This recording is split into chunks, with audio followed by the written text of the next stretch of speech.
Hi Phil, it's nice to meet you in Poznań. Nice to be here once again. You travel all over the world, visiting pig farms. What do you think about Polish pig industry, about Polish pig farms? Well, I've been working in Poland for probably two different companies over the last 15 years, and in the last 15 years I can say it's changed a lot. Now you have, I would say, some very big, some very professional farmers, probably as professional as anywhere in Europe. So yes, it's changed rapidly, I think, in the last 15 years. It's nice to hear. And how do you think about Polish pig market? Well, the Polish pig market, I think, is pretty much like any other market in Europe. Unfortunately, we're still seriously influenced by other factors, so whatever happens in China has a big influence on our prices, whatever happens in Russia. You know, unfortunately, no market's isolated. We're all influenced by external factors. Prices dropping at the moment, but people have been making money. Yes, that's true. What is more important problem for pigs producers in Europe now?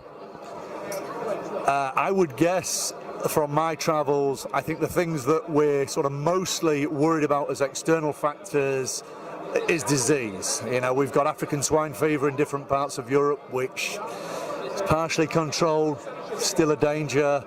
We've got PEDV in certain parts of Europe, which, you know, we've got to keep PEDV out from Europe as much as we can, and we've got to try and control ASF. Those are two diseases that could crucify us, and that's a real concern always. And what do you think, what we can do with that disease? Well, I mean, I think it's at a governmental level, and I'm sure the Polish authorities are doing everything they can to try and keep ASF controlled and reduce ASF down on your eastern border.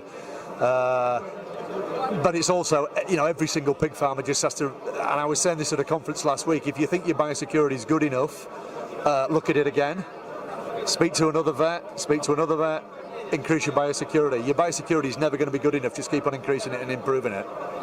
You are from Great Britain, so maybe we can ask you about what happened with English pig farmers after Brexit. I don't just know about English pig farmers. Farmers in the UK, I think, are pretty worried. Maybe it's the same in Poland. We have politicians who talk a great talk, but actually delivering on what they talk about is sometimes a little bit more difficult. And yeah, we're worried, we're nervous. The politicians will tell us they've got it all sorted and great plans for the future. Clearly we have to make it work. It's not going to not happen. We have to make it work, but really the certainty of how it's going to work is pretty unsure at the moment. Thank you, Phil. Thank you very much.